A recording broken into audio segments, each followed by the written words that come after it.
प्यारे विद्यार्थियों नमस्कार। आज हम YouTube पर एक नया विषय शुरू करने जा रहे हैं जिसका नाम है गृह विज्ञान अर्थात होम साइंस।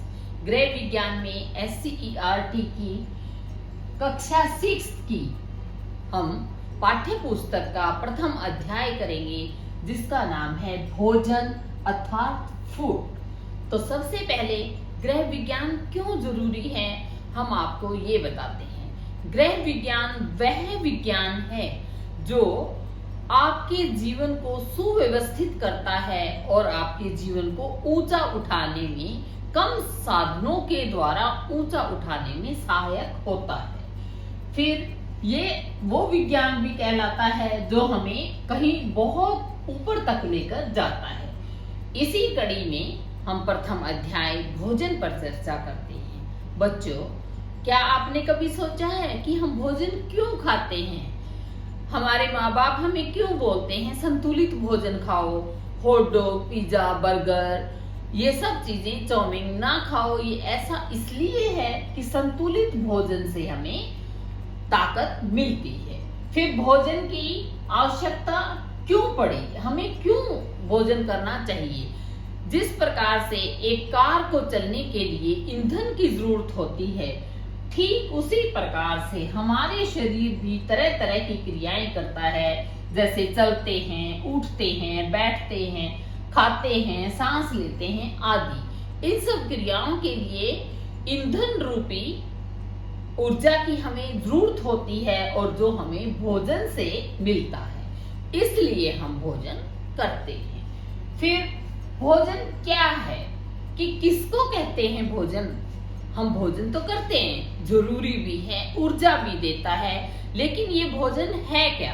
भोजन वो ठोस व तरल पदार्थ, वह ठोस व तरल पदार्थ जिन्हें हम खा सके, पचा सके, जिनसे शरीर को ऊर्जा मिले, वह हमारी वृद्धि में सहायक जो हो वो भोजन कहलाते हैं। यानी कि हमें जो ऊंचा उठाए, हमारी वृद्धि अच्छे से करवाए, वो भोजन है जो खाया जा सके, पचाया जा सके।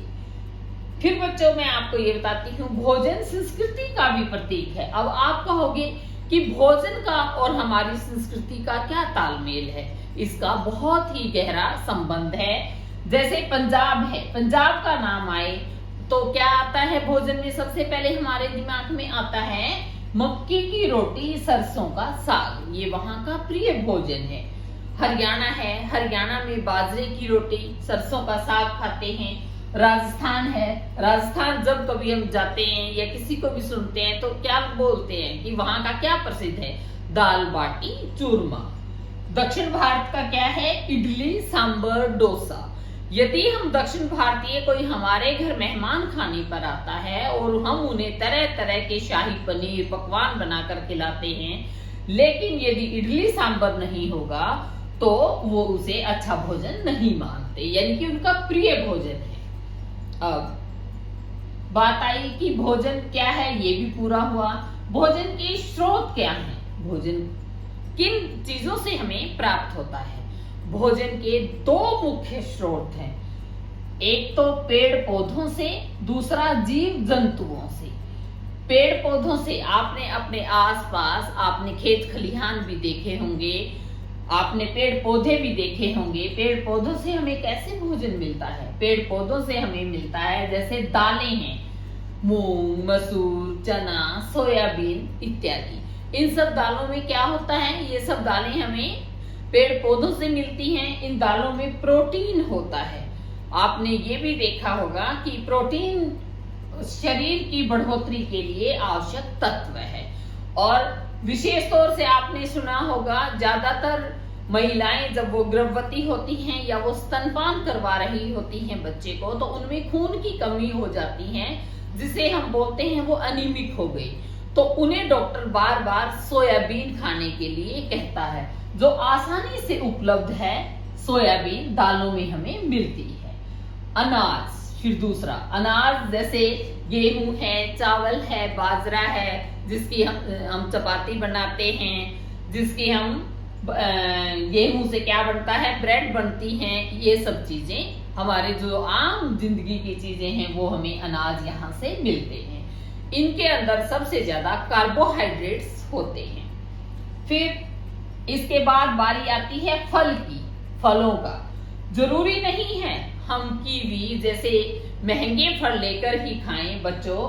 फल हमेशा मौसमी फलों का सेवन करना चाहिए। मौसमी फल इसलिए क्योंकि एक तो वो आसानी से उपलब्ध होते हैं, दूसरा वो हर आदमी की पहुंच में होते हैं, महंगे नहीं होते और उनमें भरपूर मात्रा में विटामिन व खनिज लवण होते हैं।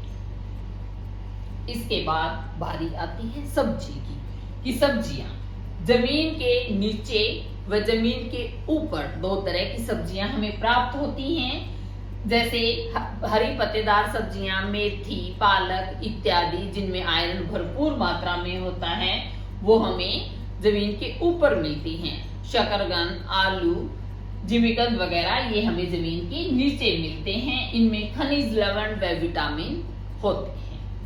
फिर मसाले यदि पेड़ पौधों का नाम आए और मसालों का नाम ना आए तो ये अधूरा सा होगा, क्योंकि एक मसाले ही ऐसी चीज है जिसकी महक बहुत दूर तक जाती है।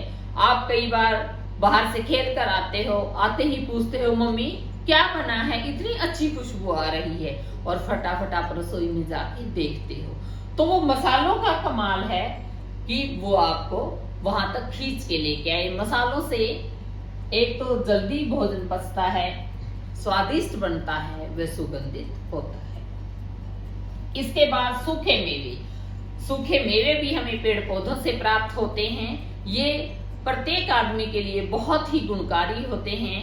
जरूरी नहीं है सूखे मेवे में हम बादाम ही खाएंगे, हम सूखे मेवे में मूंगफली में भी वही पोषक तत्व मौजूद हैं जो बादाम में होते हैं। फिर गुड़, शक्कर, चीनी। अरे अगर गुड़, शक्कर, चीनी का नाम ना ले तो मिठास भला कैसे होगी खाने में। तो ये हमारे शरीर के लिए लाभदायक के साथ साथ हमें ताकत देता है। फिर तिलहन, हम सब्जियां बनाते हैं तेल में, सरसों, मूंगफली इत्यादि, इनसे हमें तेल प्राप्त होता है। तो ये तो था पेड़ पौधों से प्राप्त होने वाले भोजन। फिर बारी आती है जीव जंतुओं से प्राप्त होने वाला भोजन। जीव जंतुओं से हमें क्या मिलता है?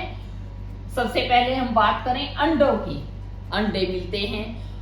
आजकल अंडों को भी वेजिटेबल की कैटेगरी में सरकार लेकर आई हुई है कि अंडे हम खा सकते हैं। तो वो प्रोटीन का सबसे अच्छा स्रोत है और हमें जीव जंतुओं से मिलते हैं। मांस मछली, ज्यादातर लोगों को मांस मछली बहुत पसंद आती है, ये भी प्रोटीन से भरपूर होती है।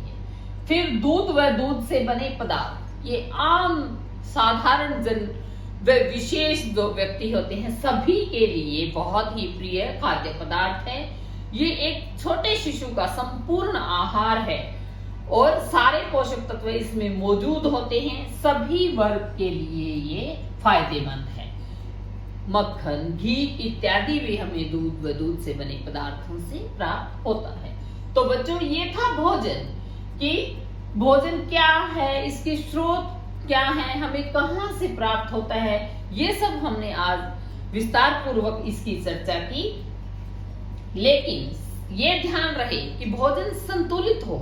यदि हमने संतुलित भोजन नहीं लिया तो हमारी बढ़ोतरी उतने अच्छे ढंग से नहीं हो पाएगी जितना कि हम चाहते हैं। बच्चों ये आज का लेसन था भोजन, फूड। इसको अब हम यही विराम देते हैं और कल इसी के पाठ्य पुस्तक के अभ्यास के प्रश्न उत्तरों का हम इसी ब्लैक बोर्ड के ऊपर उनको हल करें। धन्यवाद।